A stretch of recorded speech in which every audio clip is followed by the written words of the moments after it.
Je vous invite à aller dans l'Exode au chapitre 12. Exode au chapitre 12. Et on va lire ce chapitre.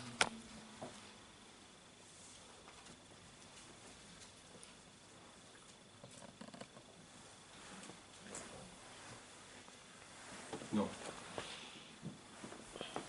J'ai mis Exode, mais ça doit être le livre des Nombres, chapitre 12. Veuillez m'excuser. C'est Nombres, chapitre 12.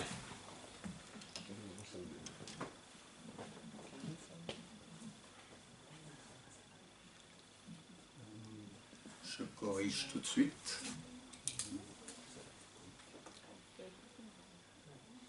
Marie et Aaron, c'était la sœur et le frère de Moïse, parlèrent contre Moïse au sujet de la femme éthiopienne qu'il avait prise, car il avait pris une femme éthiopienne. Ils dirent: est-ce seulement par Moïse que l'Éternel parle?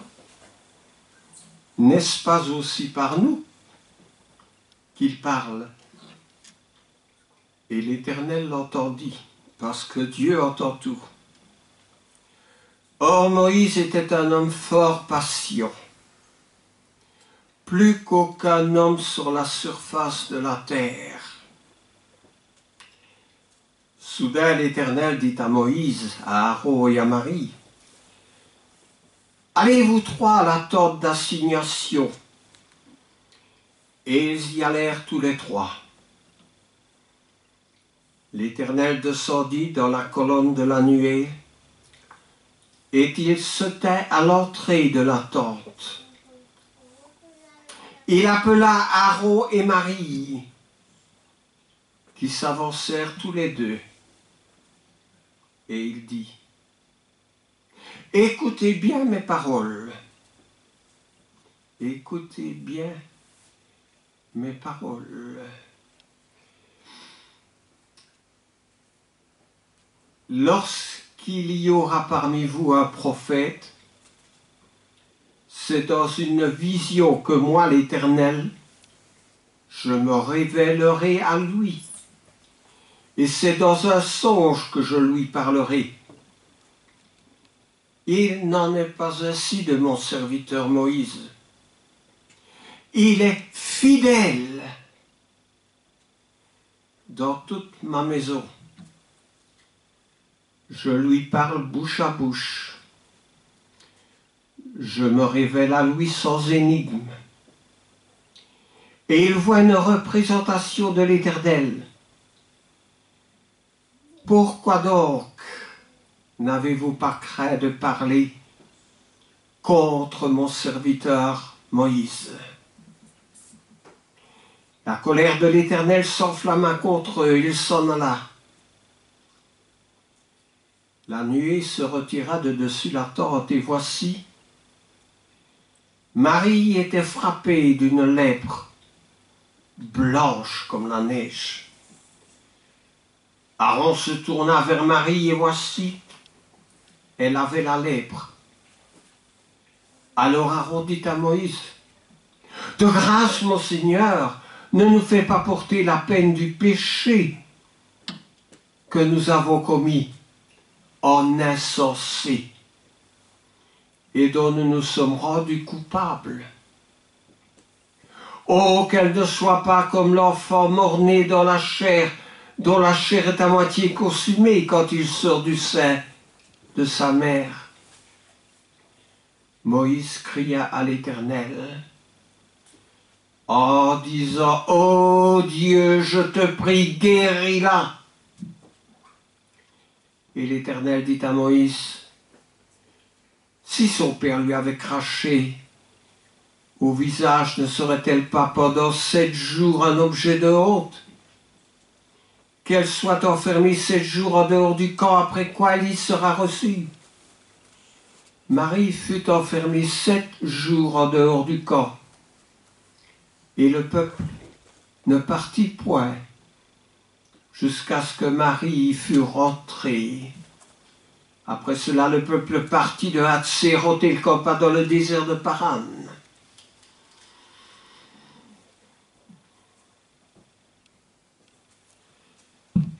C'est une histoire qui est plutôt triste. Moïse était l'homme fidèle, l'homme à tout faire de Dieu. Et il avait fait tout ce qui était en son pouvoir. Mais voilà, ceux qui sont proches de lui avaient trouvé la faille. Nous allons le dire de cette manière. Une femme éthiopienne.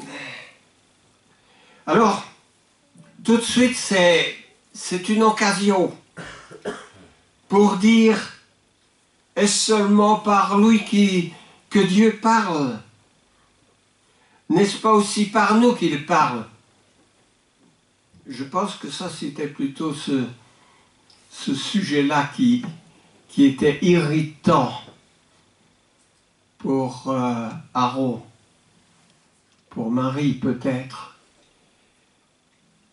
parce que ils avaient trouvé l'occasion d'exprimer leur jalousie, en quelque sorte.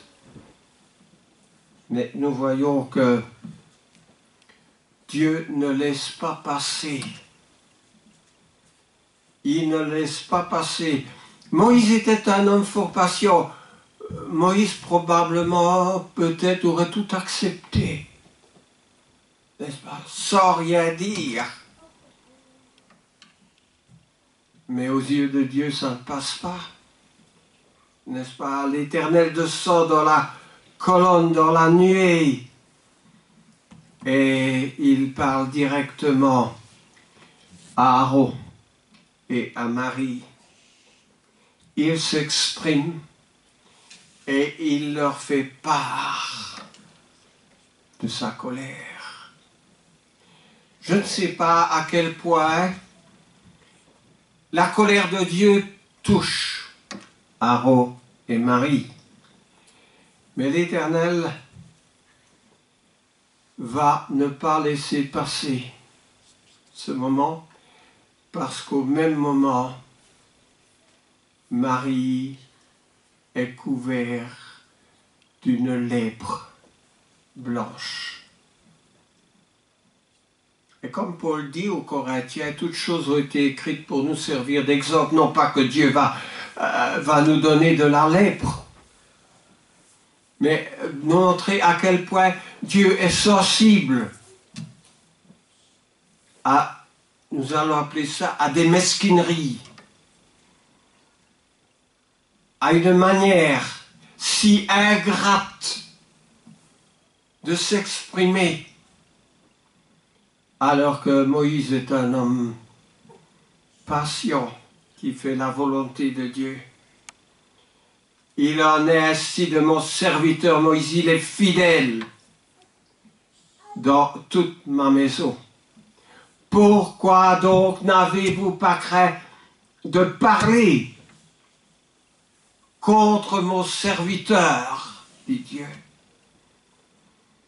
Ah oui, on a vu dans l'Évangile que si on fait quelque chose contre l'un des plus petits, Dieu dit, c'est à moi que vous le faites.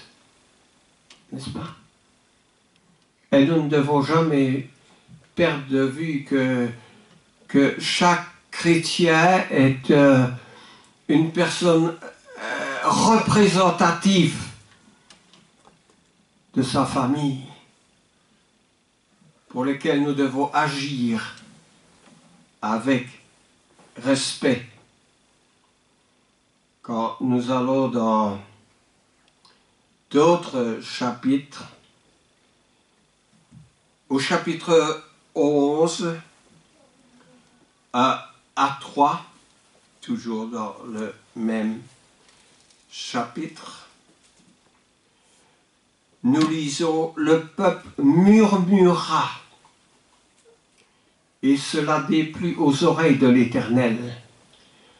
Lorsque l'Éternel l'entendit, sa colère s'enflamma, le feu de l'Éternel s'alluma parmi eux et dévora l'extrémité du camp. Et comme toujours, le peuple cria à Moïse, Moïse pria l'Éternel, et le feu s'arrêta. Il y a la colère de l'Éternel contre les murmures. En Exode, et c'est le dernier exemple que je prends en Exode, au chapitre 15, parce que c'est un livre bourré d'exemples. L'Éternel parla à Moïse, 15, verset 1, en disant, parle aux enfants d'Israël et dis-leur, quand vous serez entrés dans le pays que je vous donne pour y établir vos demeures, et lorsque vous offrirez à l'Éternel un sacrifice consumé par le feu, soit un holocauste, soit un sacrifice en accomplissement des vœux ou en offrande volontaire, ou bien dans vos fêtes pour produire, avec votre gros et menu détail, une agréable odeur à l'Éternel. Alors, ce chapitre commence de cette manière parce que c'est une règle. Ce chapitre décrit une règle pour les sacrifices qui devaient être présentés à l'Éternel. Comme nous avons, nous, dans le Corinthien et dans d'autres, des règles. Par exemple, celle que nous devons observer, la Sainte Seine, qui est un commandement du Seigneur. Au verset 22 du même chapitre 15, il est dit ceci.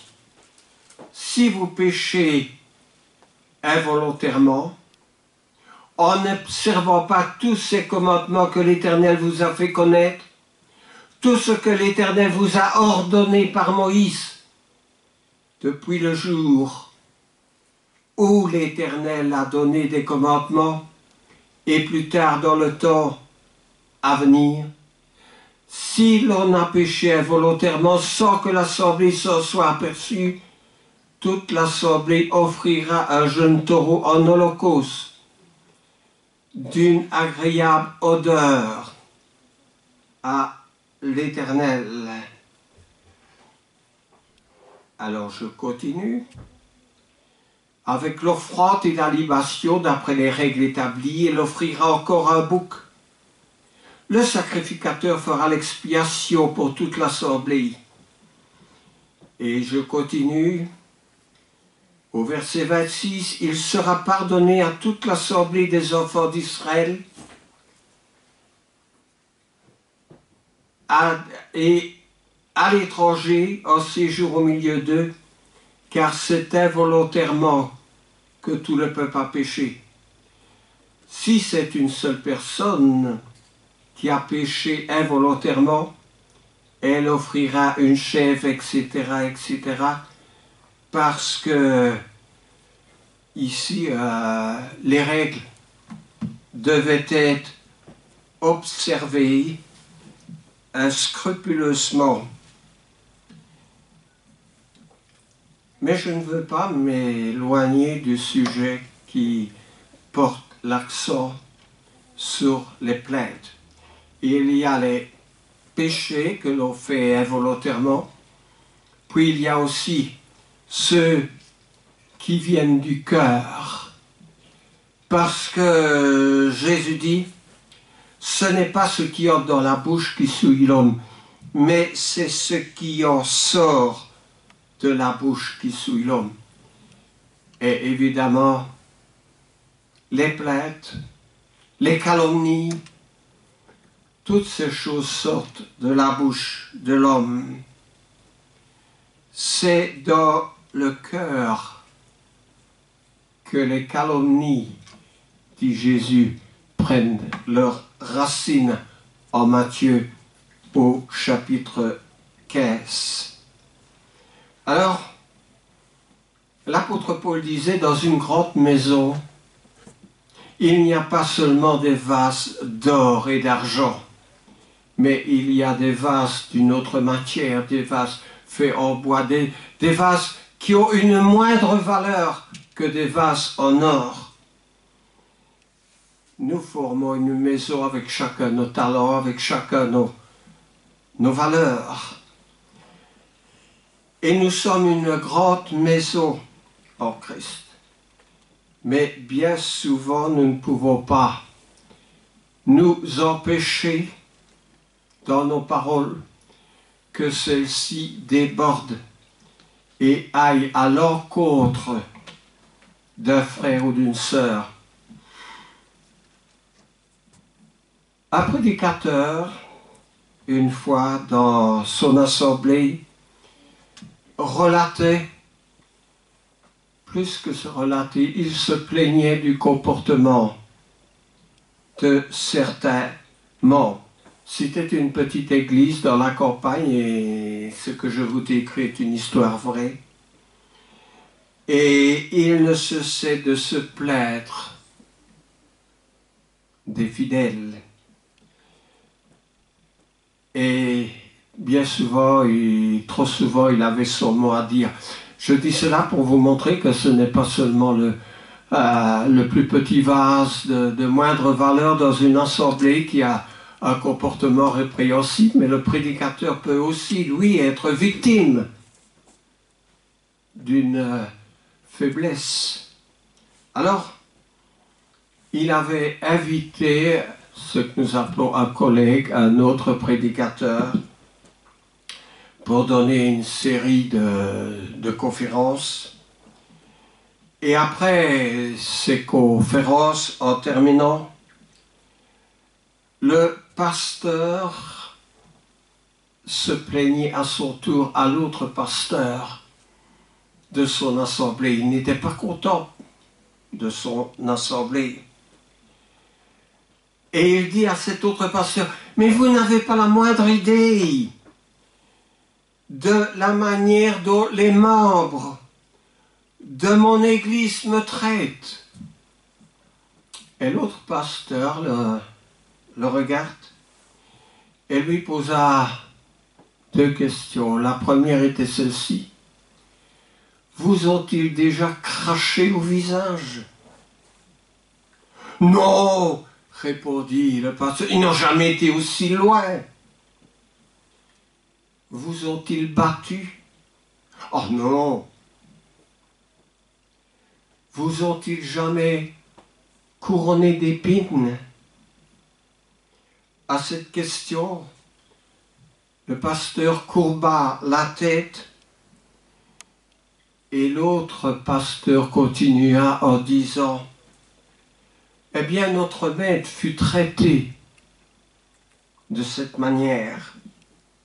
Tous ses disciples se sont enfuis à l'arrestation et l'ont laissé entre les mains d'une bande de gens méchants. Et il ne s'est pas plaint. » Puis les deux serviteurs de Dieu s'agenouillèrent et demandèrent à Dieu de leur donner les sentiments qui étaient en Jésus-Christ. Nous avons besoin d'avoir les sentiments qui étaient en Jésus-Christ, parce que même un pasteur, même un diacre, ou n'importe quel membre de l'assemblée peut être atteint de cette faiblesse de se plaindre. Leur discussion eut un effet merveilleux. Quelques semaines plus tard, un diacre écrivit à ce pasteur qui était venu donner des conférences. « Votre passage et la conversation que vous avez tenue avec notre pasteur a eu une excellente influence jamais plus nous ne l'avons entendu se plaindre. Et il travaille avec plus de joie et d'allégresse. Les plaintes peuvent quelquefois paralyser quelqu'un, décourager quelqu'un. Donc nous devons redoubler de prudence lorsqu'il y a des accusateurs, des accusations. Paul dit en Timothée, je supporte tout à cause des élus. Paul était souvent victime aussi de représailles, de méchanceté, de critiques, de reproches. Mais Paul dit, je supporte tout à cause des élus. L'apôtre Pierre lui dit, exercez l'hospitalité sans murmure. Il utilise le mot murmure. Et il dit que chacun mette au service des autres le talent qu'il a reçu. C'est en 1 Pierre au chapitre 4, versets 9 et 10. Que chacun de vous mette au service des autres le talent qu'il a reçu. Nous avons tous reçu un talent. Si Moïse avait reçu un talent par excellence d'être le meneur, le conducteur du peuple, Aaron n'en était pas moins utile parce que dès le premier jour, lorsque Moïse doit s'adresser à Pharaon, son frère est avec lui. Et lorsque Dieu lui confie sa mission et que Moïse dit mais je n'ai pas la parole facile. Dieu lui a répondu, mais ton frère sera avec toi. Donc le frère de Moïse était aussi utile que Moïse lui-même. Il n'y avait pas à avoir de la rancœur, de la jalousie, des comparaisons, de l'amertume. Il devait s'aimer, se supporter et pas se plaindre. Mais se plaindre c'est humain aussi, c'est une faiblesse que nous devons combattre en quelque sorte. L'apôtre Paul dit aux Philippiens, au chapitre 2, les versets 12 à 16, et je lis ces versets dans le chapitre 2, à partir du verset 12, eh bien, il dit ceci, l'apôtre Paul. « Ainsi, mes bien-aimés, comme vous avez toujours obéi, travaillez à votre salut avec crainte et tremblement, non seulement comme en ma présence, dit Paul, mais bien plus encore maintenant que je suis absent, car c'est Dieu qui produit en vous le vouloir et le faire, selon son bon plaisir. Faites toutes choses sans murmure. » C'est le conseil de Paul. Travaillez à votre salut. Non pas pour obtenir le salut, mais parce que nous avons obtenu le salut. C'est une reconnaissance que nous devons exprimer à Dieu. Jacques, au chapitre 5 et au verset 9, c'est l'épître qui se trouve juste après l'épître aux Hébreux. Eh bien, Jacques dit ceci dans le verset 9. « Ne vous plaignez pas les uns des autres, frères, afin que vous ne soyez pas jugés. Voici le juge est à votre porte. Prenez, mes frères, pour modèle de souffrance et de patience les prophètes qui ont parlé au nom du Seigneur. Voici, nous disons, bienheureux ceux qui ont souffert patiemment. Et vous avez entendu parler de la patience de Job, et vous avez vu la fin que le Seigneur lui accorda. Car le Seigneur est plein de miséricorde et de compassion. Ça, c'est une exhortation de Jacques. Ne vous plaignez pas, frères, les uns des autres. En Hébreu, au chapitre 13, je lis brièvement quelques passages. Au chapitre 13, au verset 17, il dit ceci.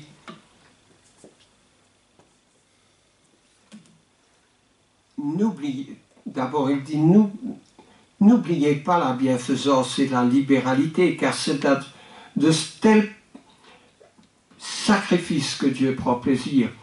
Obéissez à vos conducteurs et ayez pour eux de la déférence, car ils veillent sur vos âmes, comme devant en rendre compte, afin qu'ils soient ainsi et qu'ils le fassent avec joie, et non en gémissant, ce qui ne vous serait d'aucun avantage. Dans l'histoire relatée, le prédicateur se plaignait. Il se plaignait peut-être avec justice, mais s'il y avait quelques membres qui avaient sujet de se plaindre, eh bien, ils enlevaient peut-être au conducteur de leur assemblée la joie.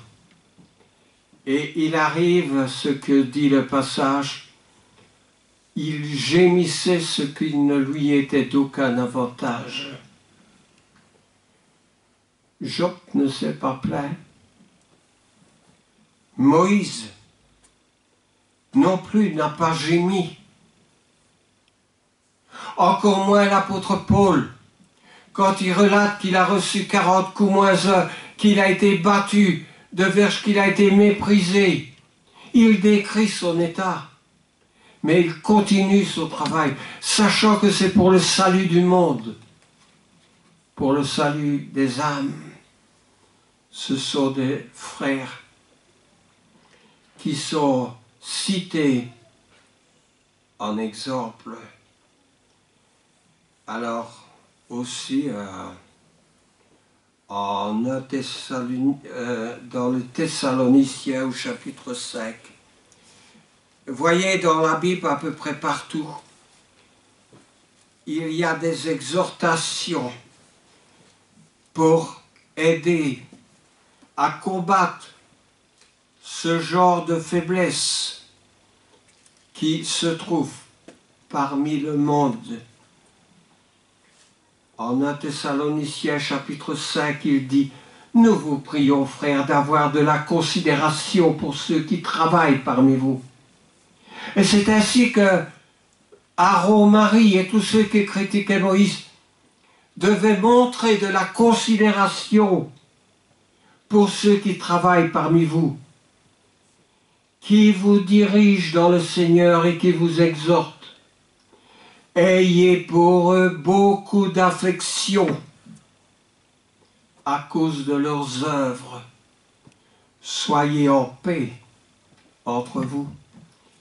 La situation qui était celle de Moïse et de son frère et de sa sœur et peut-être de beaucoup d'autres brisait cette affection, cette joie dans le travail. Soyez en paix. Ils n'étaient pas en paix. Dans une telle situation, nous vous prions aussi, frères, avertissez ceux qui vivent dans le désordre, consolez ceux qui sont abattus, supportez les faibles, usez de patience envers tous. Supporter les faibles. Moïse a supporté les faibles. Et chaque fois que l'un de son entourage a reçu une rétribution de la part de l'Éternel, chaque fois Moïse a prié à l'Éternel d'être clément, de guérir la personne, d'arrêter la plaie, d'arrêter la souffrance qui était causée par ces personnes, même si c'était quelque chose qui concernait Moïse, même si c'était quelque chose qui lui avait fait mal, il priait quand même pour son, nous allons appeler ça pour son adversaire, parce qu'il était un homme doué de patience.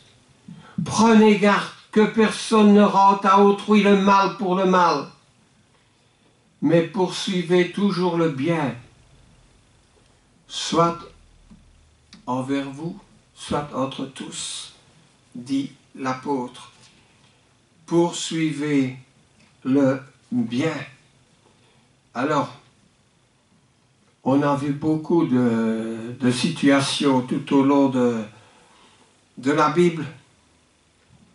Quand Paul est parmi les Galates, il y a aussi ce levain de malice qui travaille. Paul leur dit, mais si vous vous mordez les uns les autres, prenez garde que vous ne soyez détruits les uns par les autres. C'est dans le 5e chapitre de Galates au verset 15. Si vous vous mordez les uns les autres, prenez garde que vous ne soyez détruits les uns par les autres. Nous pouvons prendre Paul, nous pouvons prendre Jacques, nous pouvons prendre Paul aux Galates ou Pierre.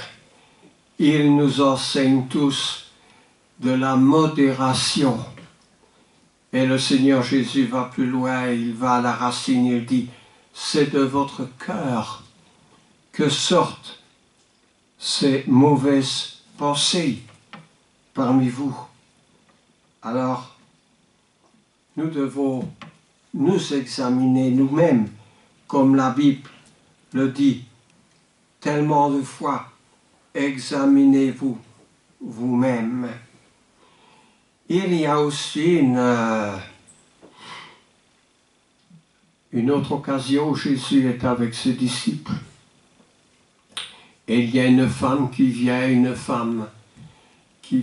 qui donne du parfum, elle met du parfum sur Jésus. Et dans leur cœur, ils ricanent. Ah, on aurait pu faire autre chose avec l'argent dépensé pour ce parfum. Et puis Jésus intervient. Pourquoi intervient-il? C'était des plaintes qui n'étaient pas exprimées verbalement, où tout le monde pouvait entendre, mais Jésus savait ce qui se passait dans les cœurs. Et Jésus leur adresse directement la parole pour les réprimander de cette manière mesquine de penser. Je ne crois pas que c'était tellement le fait que ce parfum avait coûté un peu d'argent ou beaucoup d'argent, mais c'était surtout qu'ils en voulaient à cette femme, dans la manière dont cette femme exprimait son amour et sa reconnaissance pour le Seigneur. Et là, on peut aussi mêler ce sentiment de plainte, de murmure, avec de la jalousie. Il y avait beaucoup et toujours beaucoup de jalousie dans les cœurs. Alors je dis cela non pas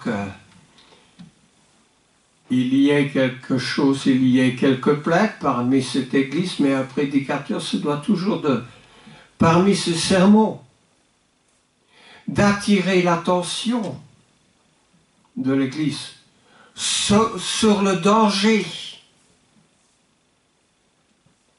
de nos plaintes, de nos murmures, parce que c'est humain. La manière dont on est des insatisfaits continuels. Paul dit en parlant de l'amour aux Corinthiens, L'amour ne soupçonne point le mal. L'amour ne fait point le mal. Et nous devons nous garder de toute situation qui altère la paix dans les cœurs, qui altère la joie, qui altère la fraternité. Et comprenez bien, le mot altérer, ça veut dire que ça blesse, ça rend impuissant ou impuissante cette joie qui doit s'exprimer dans le corps de Christ. Et soyez certains d'une chose, c'est lorsque quelqu'un prêche sur le sujet, ce n'est pas seulement à ceux qui se trouvent dans l'auditoire devant le prédicateur, mais c'est aussi au prédicateur lui-même. Parce que nous sommes tous faits de la même manière. Les prédicateurs ne sont pas exclus des sermons. C'est pour cela que, où l'histoire donne la première personne ou la deuxième personne du pluriel vous, on dit toujours vous, mais à la place de vous, on peut dire nous. Faisons attention plutôt que de faites attention. Parce que la parole de Dieu dit que celui qui se croit debout ne prenne garde de tomber. Et nous sommes tous des êtres fragiles. Et nous avons besoin tous de nous exhorter. La parole dit, exhortez-vous les uns les autres. Alors, les chrétiens, avec amour, avec humilité, avec un bon esprit, sont aussi en droit et par devoir d'exhorter autant le prédicateur que n'importe quel membre, pour autant que cela se fasse avec des sentiments et non, quand Paul dit « ayez de la déférence pour ceux qui vous enseignent », mais ceux qui vous enseignent peuvent être enseignés aussi. Alors, c'est comme ça qu'une église devient une église vivante, une église attentive à ce que dit la parole de Dieu. Et non le fait d'être là par devoir, parce que nous devons y être. Mais c'est ainsi, avec des beaux sentiments, que nous allons grandir, que l'assemblée, que l'église va continuer d'exister. Tout le monde prend de l'âge. À un certain âge, nous sommes soustraits de la vie dans laquelle nous vivons tous les jours et participons. Mais le monde ne s'arrête pas. Lors d'un décès d'un membre quel qu'il soit, ce n'est pas parce que Paul ou parce que Pierre ont cessé de vivre un jour que l'Église s'est arrêtée. L'Église a été persécutée dans le passé, mais l'Église a continué quand même d'exister. Et l'Église se doit de faire tous les efforts, parce que l'Église détient un trésor, le trésor de la parole de Christ. Nous sommes des vases d'un grand prix qui renferment la foi. Et cette foi ne peut être éteinte par le décès de n'importe qui dans l'Église, ne fût-ce même par le décès d'un dirigeant ou du prédicateur lui-même. Autrement, à quoi bon continuer le travail? Le travail dans lequel je m'exerce n'est pas un travail qui doit cesser le jour où je vais dans la tombe, mais c'est un travail qui doit continuer toujours. Parce que le travail, l'Église le fait non pour un homme, mais pour Dieu. Le travail se fait parce que c'est la vérité. Et une vérité ne peut être enfermée. Et la vérité doit continuer de briller là où elle se trouve. Vous me direz que de cette église de l'Apocalypse, Éphèse, Smyrne, Philadelphie, toutes ces églises n'existent plus aujourd'hui. Mais si elles n'avaient pas existé à ce moment-là, nous n'aurions peut-être pas la parole aujourd'hui. Parce que tous ces chrétiens l'ont transmis à d'autres. Et ces autres l'ont encore transmis autour d'eux. Et la parole n'a pas été délimitée par une frontière humaine. Mais la parole de Dieu, aujourd'hui, la parole de Dieu brille sur la planète entière. Même parmi ces populations, ces sociétés les plus fermées, celles qui étaient des mangeurs d'hommes autrefois, toutes ces sociétés aujourd'hui connaissent la vérité. La parole de Dieu ne cesse pas d'être traduite continuellement dans les langues étrangères. Elle est traduite aujourd'hui en plus de 1000 langues. Et presque tous les hommes sur cette planète peuvent avoir accès dans leur propre langue à ce que Dieu veut que le monde sache. Nous avons notre part. Ne nous plaignons pas, mais soyons dans la joie d'être considérés comme dignes d'y avoir une place dans ce royaume. Parce que ce royaume, Paul dit que Jésus va le remettre à la fin entre les mains de son Père. Et ce royaume est destiné à vivre dans les cieux pour l'éternité. Alors soyons pleins de confiance, pleins de joie, pleins d'allégresse et ne nous plaignons pas.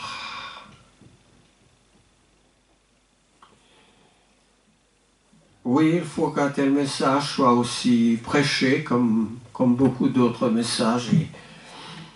Et c'est pour cela qu'il y a dans l'Église universelle des prêcheurs, des prédicateurs, des hommes de Dieu, mais aussi des chrétiens de Dieu.